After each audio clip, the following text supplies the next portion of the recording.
Preamble: Redefining Old. My friends, let us begin this journey with a simple imagination. Imagine a forest in autumn. The leaves turn colors to gold, red, and brown. They are no longer the fresh green as in spring, but they display the most mature colors before finally falling to earth. Autumn is never considered a failure of summer. It is the culmination of a cycle. The same with human life. During this time, the modern world often sells false narratives about aging. We are taught to be afraid of wrinkles, anxious for bleached hair, and horrified at the shadows of retirement. It is as if, after passing the age of 60, the screen of our lives slowly dims towards darkness. Is that really so, though? Welfare in old age is not about surviving, but about thriving.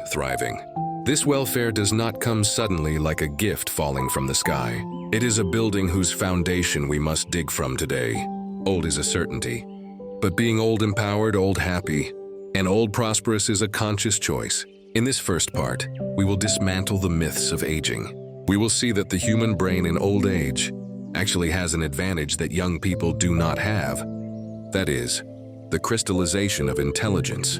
If young people win at processing speed, the elderly win at strategic mindset and emotional wisdom. We will learn how to accept physical changes without losing self-esteem. Because in the end, well-being starts from the way we look at ourselves in front of the mirror. Financial pillars: independence and retirement.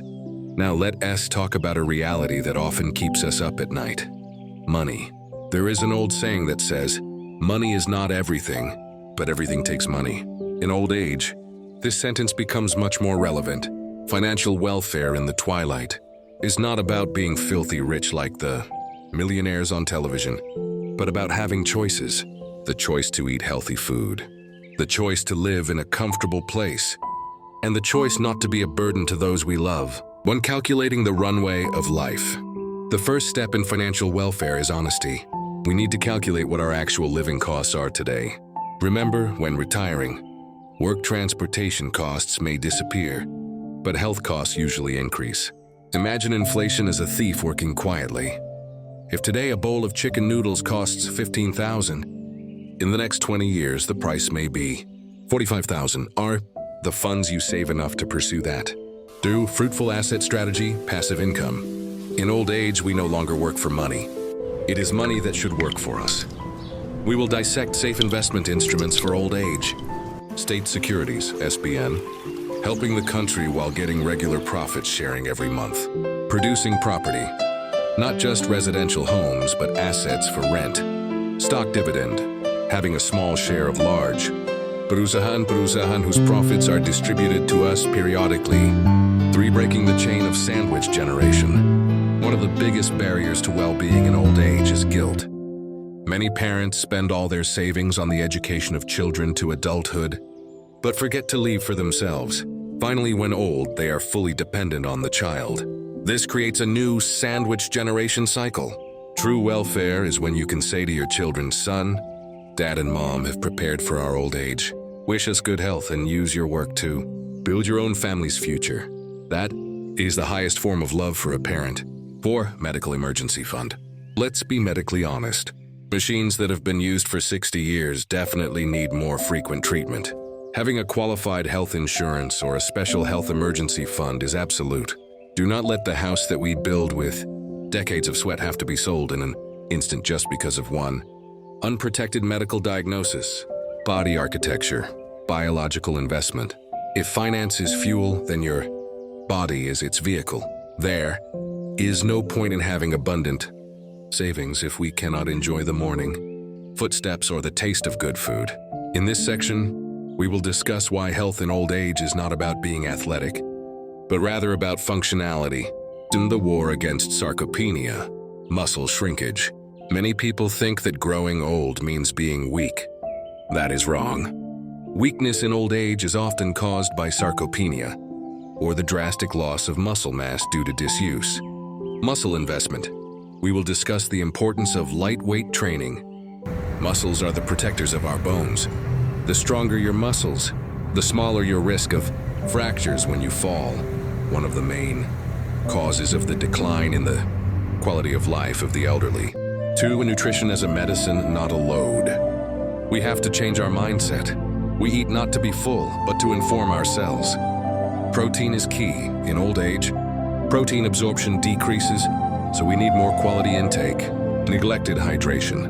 Why do seniors often forget to drink?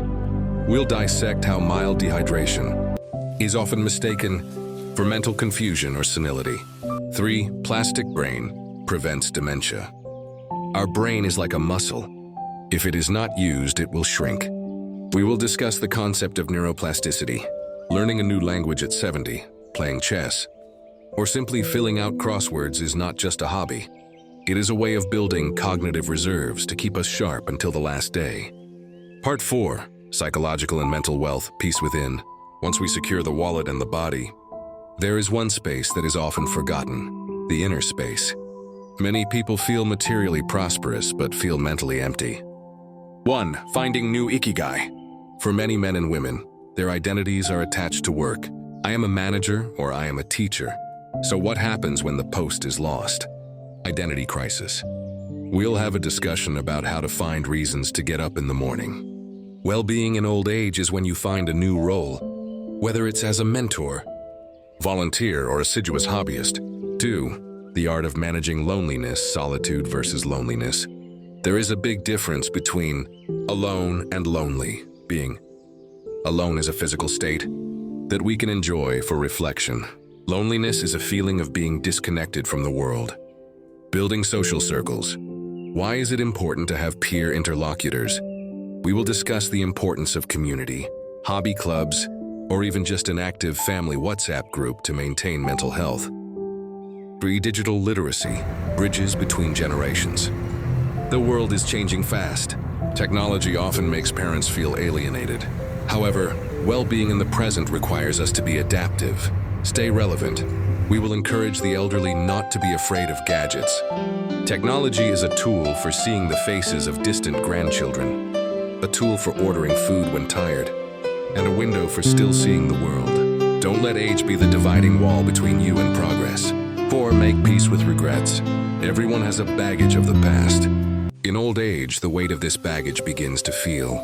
True psychological well-being is achieved when we learn to let go of regrets, forgive the failures of youth, and accept that our life, with all its flaws, is a masterpiece intact. Part 5. Closing, picking up twilight with a smile. In closing this long video, we will summarize that the old day is not a sad twilight, but a golden hour of the time when the sunlight is most beautiful before setting down. Welfare is the result of the harmonization between sufficient treasures, a waking body and a quiet soul.